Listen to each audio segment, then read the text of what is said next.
तो दिन भर की भाग दौड़ के बाद अब वक्त आ गया है थोड़ी शांति और सुकून का।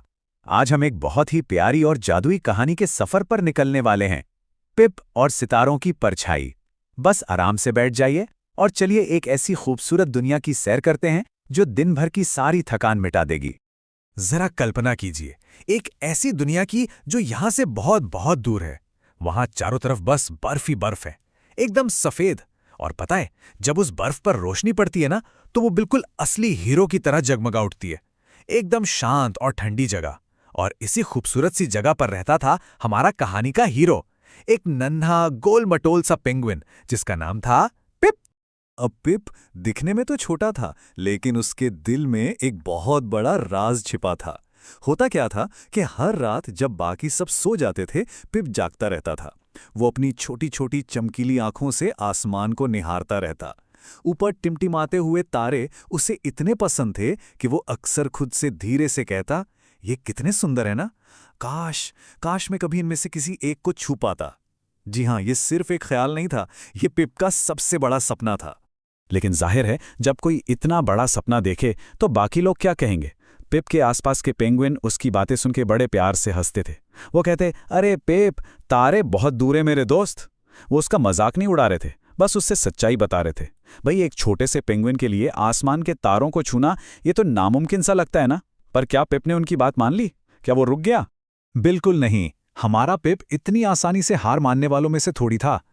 उसके छोटे से दिमाग में अचानक एक बहुत ही कमाल का, और सच कहें तो बहुत बड़ा आइडिया आया। एक ऐसा आइडिया जिसने उस बर्फीली शांति में एक नई हलचल पैदा कर दी। चलिए देखते हैं कि पिप का ये पहला और सबसे बड़ा प्लान आखिर था क्या। तो पिप का मास्टर प्लान कुछ ऐसा था। सबसे पहले उसने अपना लक्ष्य तय किया, आसपास का सबसे ऊंचा बर्फ का पहाड़, यानी सबसे बड़ा आइसबर्ग। फिर उसने अपनी तैयारी की। सफर के लिए रास्ते में खाने को एक छोटी सी मछली की सैंडविच बांध ली, और उसका अल्टीमेट गोल सीधा सितारों को छूना। अगली ही सुबह पूरे जोश के साथ वो अपने इस प्यारे से सफर पर निकल पड़ा। यकीन मानिए, उस नन्हे से पेंगुइन का हौसला उस विशाल पहाड़ से भी कहीं ज्यादा बड़ा था। अब पहाड़ था बहुत बड़ा और पिप बहुत ही छोटा। चढ़ाई बिल्कुल भी आसान नहीं थी। उसे बार बार लगातार कोशिश करनी पड़ी। एक कदम आगे, फिर स्लिप यानी थोड़ा सा फिसला, फिर स्लाइड, नीचे की तरफ सरका, लेकिन फिर से पूरी ताकत लगाकर क्लाइंब यानी ऊपर चढ़ना। ये बिल्कुल एक लोरी की धुन जैसा था। फिसलना, सरकना और फिर से हिम्मत जुटाकर ऊपर चढ़ना। वो बस बिना रुके आगे बढ़ता जा रहा था। लेकिन देखिए, किसी भी सफर में हमेशा सब कुछ आसान तो नहीं होता ना। अचानक बहुत ठंडी और तेज बर्फीली हवा चलने लगी। उस हवा ने पिप को जोर से पीछे की तरफ धकेला। वो बेचारा गहरी बर्फ में धड़ाम से गिर भी गया। सच में ये वो पल था जहां सारी हिम्मत जवाब देने लगती है। पिप ने एक गहरी सांस ली और थोड़ी उदासी के साथ सोचा, ये तो बहुत मुश्किल काम है।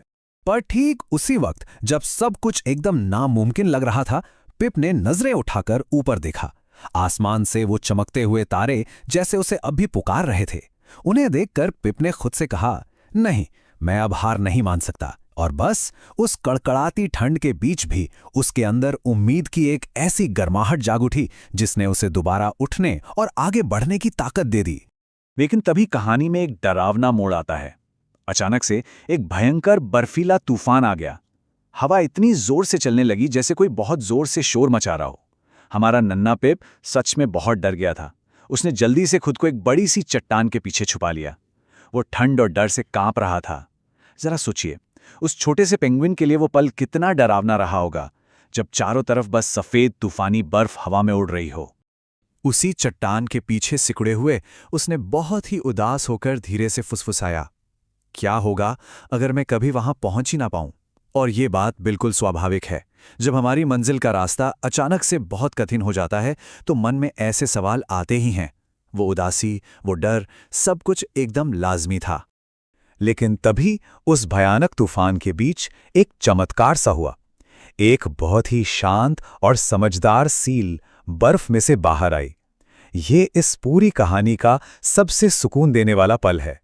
उस ज्ञानी सील ने पिप को देखा और बड़े ही प्यार भरे मीठे स्वर में पूछा कि आखिर वो इस भयानक तूफान में इतनी ऊपर क्यों चढ़ रहा है।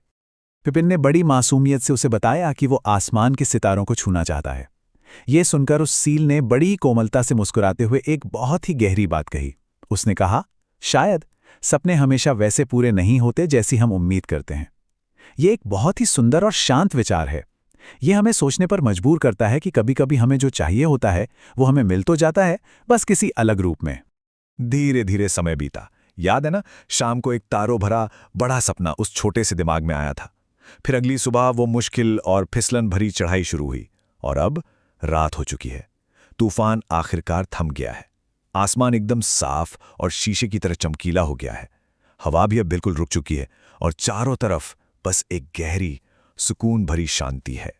और आखिरकार वो पल आ ही गया जिसका पिप को बेसब्री से इंतजार था। पिप ने आइसबर्ग की सबसे ऊंची चोटी पर अपना कदम रख दिया। वो सबसे ऊपर खड़ा था। उसने अपना छोटा सा फ्लिपर यानी अपना हाथ आसमान की तरफ पूरा ऊपर तक फैला दिया। उसे लगा कि बस अब मंजिल आ गई है और वो उन चमकते सितारों को छू ही लेगा। लेकिन यहाँ एक अजीब सी बात हुई। आसमान के तारे अभी भी उस अंधेरी और दूर की रात में बहुत ऊंचाई पर थे। वो अब भी पिप की पहुंच से बहुत दूर थे।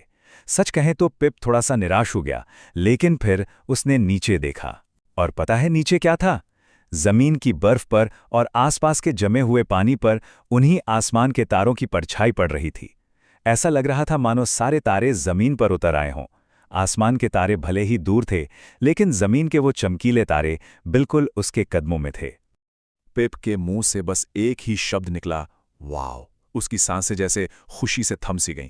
ये एक एकदम शुद्ध और जादुई खुशी का पल था। उसे लग रहा था जैसे वो खुद सितारों के बीचों बीच खड़ा है। आसमान के तारे भले ही दूर हों, लेकिन उनकी चमक ने उसके आसपास की पूरी दुनिया को ही एक जगमगाता हुआ तारों भरा आसमान बना दिया था। उसकी सारी मेहनत, सारी थकान सफल हो गई थी, बस एक बिल्कुल अलग और शायद ज्यादा खूबसूरत तरीके से। तो इस पूरी प्यारी सी कहानी का असली मतलब क्या है? सफर का जादू। बड़े बड़े सपने देखना और रास्ते के हर एक कदम, हर एक चुनौती का मजा लेना। भले ही आखिर में मंजिल का रूप थोड़ा सा बदल जाए, पिप को सचमुच आसमान के तारे छूने की जरूरत ही नहीं पड़ी, क्योंकि तारों का वो जादू खुद चलकर उसके पास, उसके आसपास आ गया था। और सच में यही इस पूरी यात्रा की सबसे मीठी और प्यारी सीख है। और फिर शुरू हुई एक बहुत ही खुशी से भरी वापसी। पिप बड़ी ही आसानी से और पूरे मजे में उस बड़े से आइसबर्ग से नीचे की तरफ फिसलता हुआ वापस आ गया। चढ़ना जितना मुश्किल था ना, उतरना उतना ही मजेदार और आसान था। वो बहुत बहुत खुश था। घर पहुंचकर उसने अपने सभी दोस्तों को अपने इस अनोखे तारों भरे रोमांचक सफर के बारे में सब कुछ बताया। आज भी पिप हर रात आसमान की तरफ वैसे ही देखता है जैसे वो पहले देखा करता था, लेकिन अब उसके चेहरे पर एक बहुत बड़ी सी प्यारी सी मुस्कान होती है। इसलिए नहीं कि तारे बहुत दूर हैं, बल्कि इसलिए क्योंकि वे तारे उसे हर रात कुछ नया सोचने और बड़े सपने देखने की प्रेरणा देते हैं। वो सपना अब उसका सबसे अच्छा दोस्त बन गया है। और अब जब हमारी इस प्यारी सी कहानी का अंत हो रहा है, तो मन में बस एक छोटा सा मीठा सा सवाल आता है। जब कमरे की बत्तियां बुझ जाएंगी और आसमान में तारे टिमटिमाने लगेंगे, तो आज रात के सपने हमें किस नए और अद्भुत सफर पर ले जाएंगे? सोचिएगा जरूर। अच्छे सपने देखिए और हमेशा बड़े सपने देखिए। शुभ रात्रि।